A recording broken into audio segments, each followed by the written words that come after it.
But now today we're joined by Ryan Dixon and his dad Bryan. So we're going to talk to Ryan first. Good morning, Ryan. How are you? Good morning. I'm good, thank you. Good, excellent. Now, Ryan, I've just you've given me some notes here. Now, you've been riding since you were age 7, it says here. Now, where on earth do you go at the age of 7 to ride a motorbike? So tell us a little bit about your background. And we've got your dad here. He's obviously got a lot of experience in the sport, and it was passed on. But I want you to hear how your sort of first riding experiences started. Well, basically, I was bought a Malaguti Grizzly, little 50cc automatic bike for my 7th birthday by my dad. I went to learn to ride it on the army camp at the top of Sandy Lanes. There was a bit of flat grass there.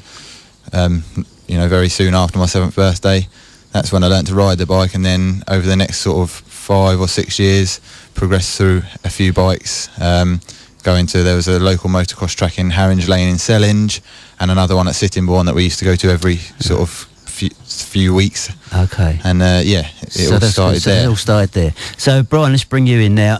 So, I mean, at the age of 7, that must have been a great footing. I mean, did you want to get him on a bike as soon as you could? We started off just as a bit of fun, really, because we all had motorbikes when we were kids, and it just went from there. The boys, well, obviously there was only one of them at the time, seemed to like it, and they just went from bike to bike, because me and Ryan's uncle were big motorbike boys from the early 70s, and we just got bikes for the kids because it seemed like a good idea at the time. Yeah, okay. So when Ryan was like 7, what sort of stage of motorbiking were you then? Were you still into it big style? I was working for race teams, and I'd been racing club and national on solos from the early 70s through to the early 80s, and then I'd been Grand Prix racing with a local guy in the World Championships for 3 years.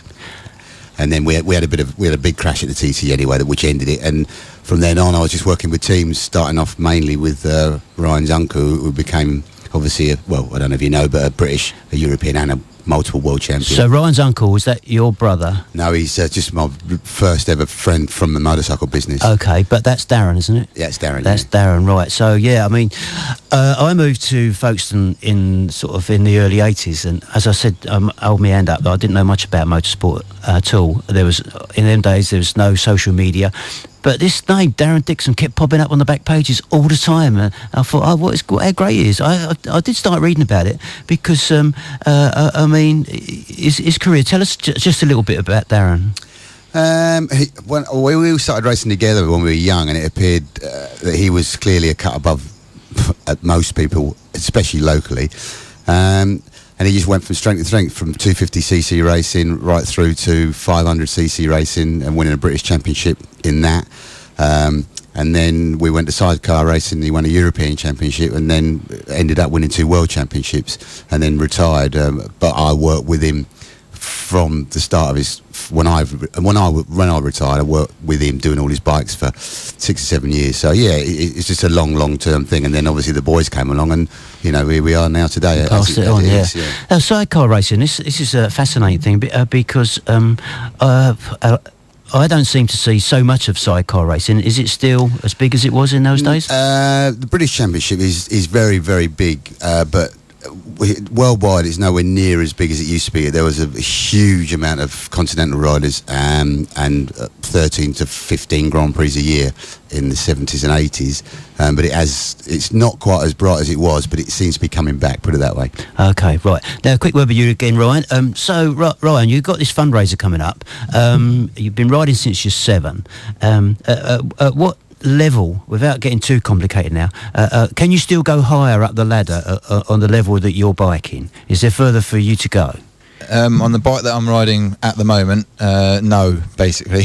Right, so you're at the top of the tree, yeah. I ride a Yamaha R6, which is a 600cc bike in the British Supersport Championship, which is the highest level in the country for that type of bike. I could go, the only level higher would be World Supersport. which is the same bikes, just Right. around the world. Around the rather world. in That's UK, where the big so- difference is between Yeah. being a self-employed builder and having a lot of money. Yeah. Right, Yeah. okay, yeah. For We sure. can always dream, can't we? Anyway, we're going to have a chat about your aspirations and the fundraising event coming up. And we'll be looking to see if we can thank some sponsors and perhaps get some new ones on board.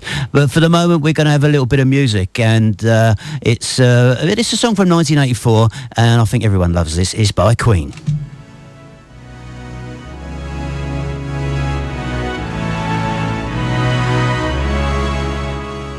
To Ryan. So Ryan, you started at 7, so we're moving up now. Can you remember your first competitive bike race? Yes, my first competitive bike race, I was 14. It was at a track called Joyce Green in Dartford on my Yamaha YZ85 motocross bike. And I was, very nervous. Was you? Yeah. Not helped by the fact my dad was humming the Chain by Fleetwood Mac, the Formula 1 theme tune on the way to the start line. Right. And how did you get on that day? Wasn't my best day of racing ever. I didn't come last, which was actually my main aim of the meeting, but I can't remember my exact results.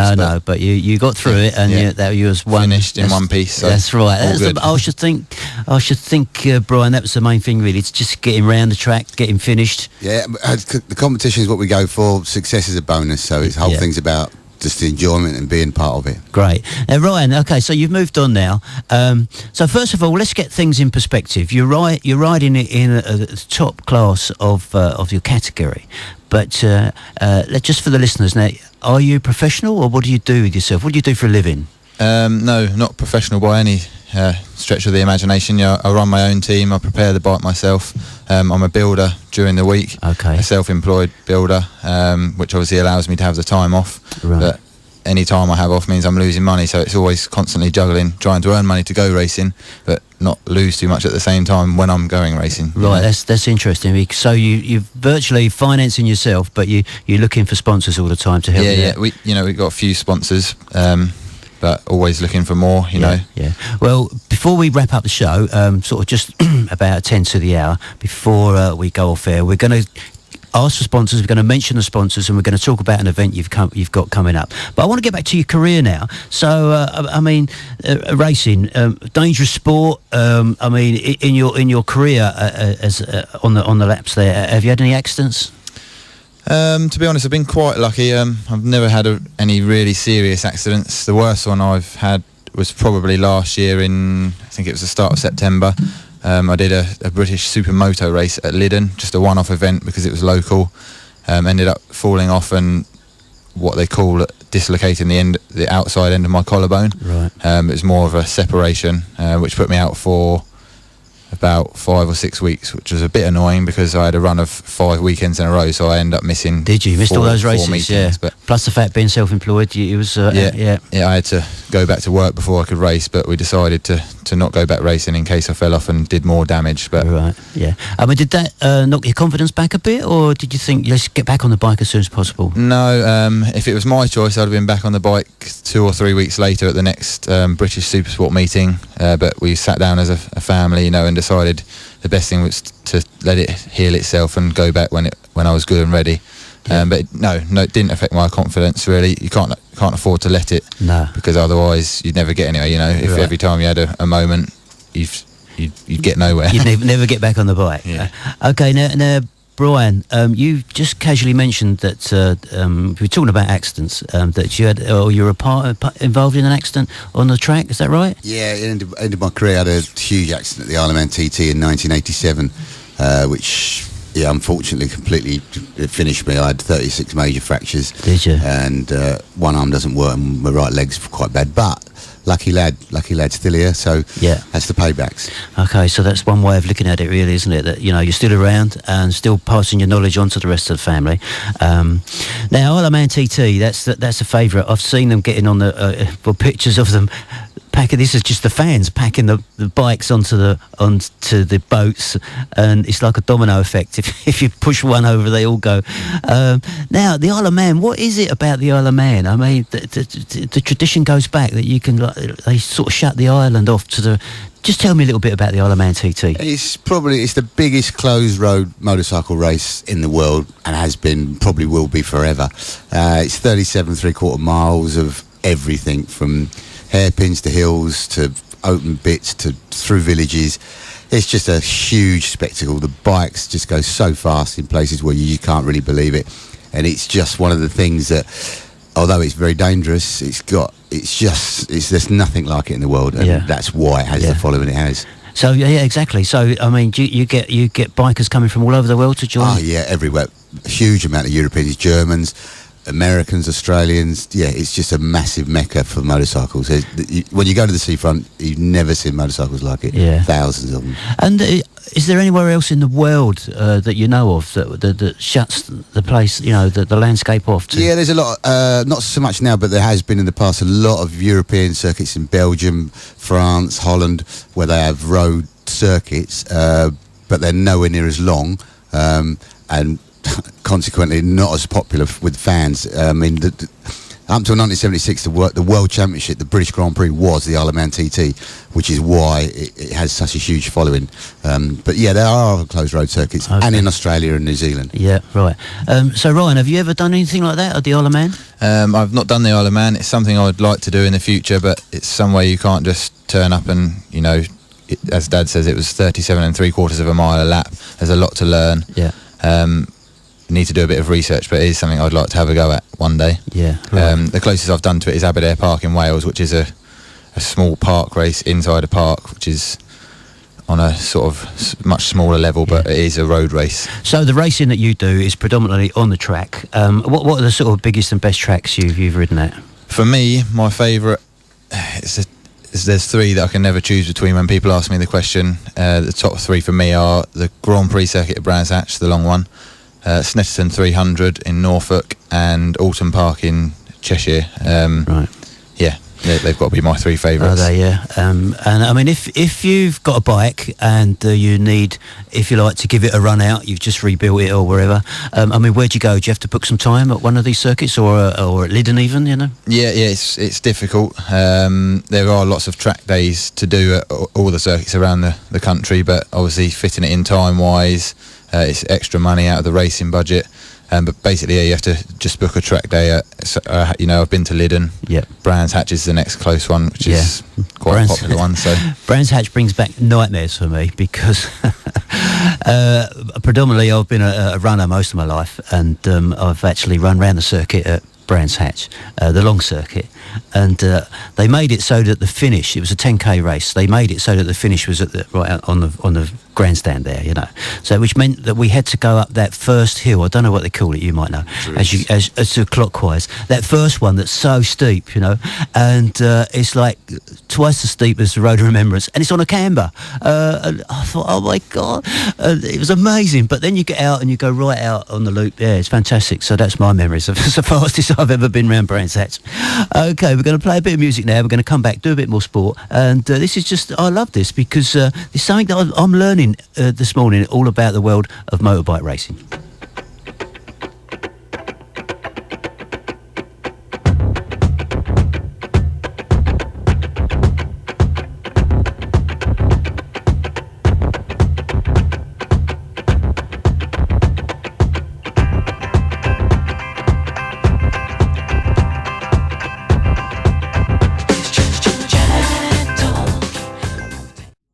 Time's racking up. We've got to get back. We're going to talk motorbiking. So, Ryan, what's next for you? Got any big races coming up? Yeah, we've got the second round of the British Supersport Championship next weekend at Alton Park. Just come back from Silverstone 2 weeks ago, where I enjoyed a 15th position finish in the main race. Unfortunately, the sprint race on the Saturday was cancelled due to the weather conditions when I was running 11th. But there's nothing we can do about that. Right. I mean, Silverstone, I've been up there. There's been a half marathon up there that I've been up to a couple of times. Now that seems much bigger and wider than Brands Hatch, doesn't it? I don't know what it is. What you think about it when you're driving around. Yeah. I think the reason behind that is because it's designed as a Formula One circuit predominantly. Yeah. So it has to have lots of runoff. It is a massive, wide, expansive. You're right. There's so much ground there, isn't there? Whereas Brands Hatch, it's I can't imagine that they used to have Formula One there, I believe, years and years ago. Then they moved it to Silverstone, and I was quite upset really because I thought, they're moving it from Kent. But having seen the two venues now, you can understand why now, because the cars go so fast. But we were talking off air just now about the speeds that the bikes get up to on the Isle of Man. But in a race like yours, right, you're top of the tree in what you do. So how fast? You obviously don't have time to look down at your speedo or anything like that. But I mean, how fast do you get to? No, the top speed we don't know for sure. I don't actually have a speedo recording the speed because of the different electronics package I have on my bike, but it's somewhere around 165-ish, something like that. Yeah, but yeah. We don't know for sure exactly what it is, but fast enough. Yeah. And on a typical race, then, this is something that I don't know. I mean, you all start off. I mean, is it a matter of how many laps you do? Yeah. Yeah, it is. Yeah, it's all laps. The race weekend is always the same format. We have 2 free practice on the first day of the weekend, a qualifying and a sprint race on the second day. And the sprint race is a bit shorter. And then on the final day of the weekend, we have a morning warm-up and then the feature race in the afternoon, which is slightly longer than the sprint race. Okay. Now, Bryan, coming back to you, if you come in, I mean, you were doing racing in the 70s and 80s. You've seen the change in the machines for a start. I mean, is there any other significant changes that you've noticed? I mean, the way it's produced, presented, it's more razzmatazz to it? Or? Much more professional than it used to be. It's just more money involved. It's just a bigger show. The bikes are much more complicated and technical, predominantly road derived, whereas then you used to buy race bikes. Now they're all road bikes, but the road bikes are race bikes, so it's night and day different, but the same sort of thing. Do you think that would you like to swap places with Ryan? That's what I'm trying to say. No, do you think you had your moment in the era, the glory sort of blood and guts era? It's a bit more technical now. I wouldn't want to ride his motorbike as fast as he does. No, they're a missile. The stuff we used to race, it's just night and day different. But yeah, they were just different days. I take my hat off to all the young riders. Anybody can ride one of these things as fast as they do. Not at my age, I'm afraid. Yeah. It's down to the boys. Yeah. I mean, to go to first of all, you'd have to take, as a spectator, I went to Brands Hatch, I can't remember what formula it was, but the thing about it was the noise, for the spectators. You're going home with, you just got this ringing in your ears. And as you said, as we were speaking off air, just to kind of follow the line of a biker that comes flying by, is amazing that the speed they get up to. So Ryan, now we're gonna play a bit of music, but we want to give you loads of time to tell us about an event, what's coming up. Just briefly touch on this event. Give us a little teaser. What you're doing at the Channel Suite coming up and when it is. It's just an annual event. I do a fundraiser, an evening I put on for sponsors and anyone who wants to come along. Just trying to promote the racing side of things. Have the bikes on display. Have a bit of music. It's at the, as you say, it's at the Channel Suite on Friday the 6th of May, a couple of weeks' time, starting from 7 a.m. Right. There's a bit of, there's a raffle, there's all sorts going on. Okay. Well, we're going to a bit depth. We get our begging bowls out shortly and see if we can rustle up some prizes for you. And I just want to say good morning to Greg, Harry and Greg down at the trophy shop. Greg's an old biker. He might find an old trophy rattling around in a cupboard. And you got that computer switched on, Greg? Or did you have to have you learnt yet? Or is Harry still putting it on for you? Okay, a bit of music and then we got about another 10 or 12 minutes to talk biking. The Saturday Sports Show, brought to you by the Natural Health Centre in Folkestone. When it comes to your health, make the right choice. 105.9 Academy FM. 105.9 Academy FM. Saturday Sport. You're listening to the Sportsferret on Academy FM. You're listening to Academy FM.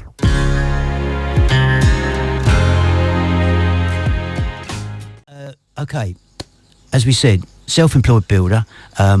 To get to the next level is a massive, massive jump. What would you have to do in the world of biking to get to the next level of biking?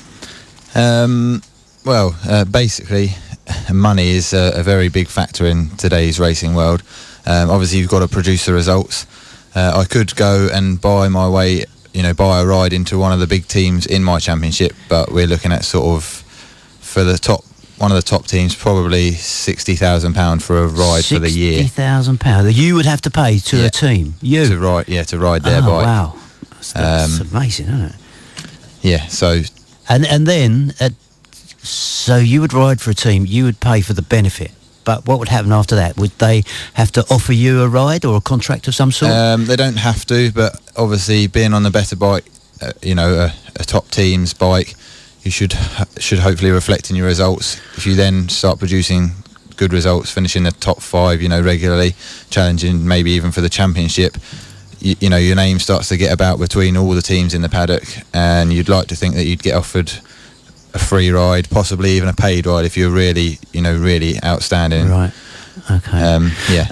So on getting back to the biking that you do, so are the bikes examined? Are they scrutineered before you go out onto the park? They are scrutineered. We actually do have a session before they check them. It's down to us or the teams. Obviously, our team is our family-run team. It's down to us to prepare the bike to the. We've got the specification list, as it were. It's down to us to make sure the bike is at that standard. As much for our own safety as anything else. Obviously I wouldn't want to go out on a bike that wasn't safe, so I spend the weeks running up to each race preparing the bike, making sure it's ready and safe, and then we do get scrutineered at every meeting, and they just go through sort of a checklist and make sure everything's tight and nothing's leaking. Now, before we go, as we said, you've got this event coming up, so you've got some thank yous and some sponsors and people that are future sponsors that you want to thank. You've got a little list there. Far away. Got a list of sponsors that I'd like to say thank you to. Without them, this wouldn't really be possible at all. So we've got Donna Dowsett of DD Moving down in Sandgate, Fulix in Cheriton, Pro Plum, Stroudworth Management, Panel Pride up in Ashford, who do my paintwork, Will's Garage again in Cheriton, help out with servicing the van. A massive thanks must go to Andy Cobb and the guys at Andy Graphics for their hard work over the last couple of weeks with the final preparations with all of our sponsor stickers and sponsor boards, making the job look professional. Actually sponsored by a couple of pubs, local pubs, the Ship in Sandgate, the Three Mariners in Hythe, and the Guildhall here in Folkestone. Sign Up in Dover, Freddie Kinchin from Venue to Venue, Liam Abbott from Abtech, and Roger Body from Santander Salt. Massive thanks to all of those guys. Without them, it wouldn't really be possible for me or my brother to go. So is there any more room for any more stickers on this bike? Because it doesn't sound like it. But how many bikes have you got? Only one. There's a one bike rule in the championship, to save money. Yep. Okay. For sort of privately run teams like us. Okay. Well, it's anybody out there, you've heard the list of sponsors, and they're just like everyday firms and companies and people that have supported Ryan. So if you think you want to support Ryan, how would they get in touch with you, Ryan? Several ways. You can email me on ryan@ryandixonracing.co.uk. Go through either my personal Facebook, obviously, which is Ryan Dixon, or I have a page on Facebook, which is Ryan Dixon Racing. You could go through Twitter, which is, again, I'm Ryan Dixon on there. So you're easy to find, that's the thing. Yeah. You are easy to find. Ryan Dixon. Great. Now, Bryan, I just want to thank you for coming in. Obviously, you've been a guiding light in Ryan's career, and it's probably nice to see the success coming his way. And so thank you so much. I mean, have you got any tips for the lad, or do you think you're always learning in this game? No, he's doing pretty good. The main thing is to hold the throttle a bit longer and leave the brakes alone a bit longer. Your dad always has to have the last word, doesn't he, eh? Yeah, always the way. Ryan and Bryan, thank you so much for coming in, the pair of you. And I'll be sharing your event on my Facebook page, the one that's coming up. So if you want to see any of Ryan's bikes, then get along to the channel suite. And it sounds like it's going to be a great evening. That hour has gone so quickly. I've learned so much, I might even go out and buy a motorbike now. One with stabilisers on. Don't do it, he says, yeah. Right, now £60,000, I might even join a team. You never know. Bit of overtime. Right, fellas, it's the last track of the day. And well, thank you so much for coming in. And next Next week we've got Liam Friend coming in from Folkestone and Victor, joined by Abby Winstanley. Sammy Bruff's coming in, and we're going to talk Folkestone and Victor all about their season. But today has been a fantastic hour learning. I have learned so much about motorbikes. Once again, Ryan and Bryan, thank you so much for coming in. Thank you for having us. Thank you for listening.